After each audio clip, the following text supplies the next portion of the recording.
With the election around the corner, many voters often scrutinize their ballots on the various state propositions, and while it can be difficult to understand what the props state, one of the more prominent initiatives is turning heads over wheels.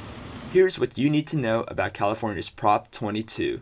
Prop 22 asks whether or not to exempt gig companies from an already existing California law requiring them to treat their workers as employees rather than independent contractors.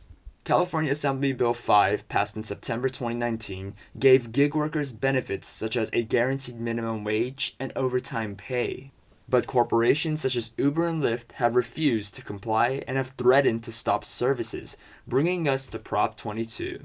Supporters, funded by the gig companies, have raised over a whopping $200 million, the most for any initiative ever in California, while those in opposition, mainly labor groups, have raised just $20 million.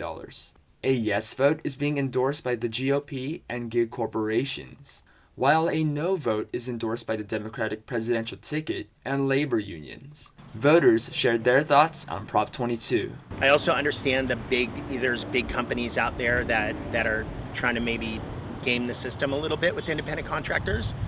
But ultimately, there's a lot of people, and including us, during this time especially, where we've been using those kinds of services. Baljit Singh, an Uber driver, shares why Prop 22 is critical for gig drivers. People are so used to these kind of things, and it will be, I don't know, it will be a mess if they go out of California.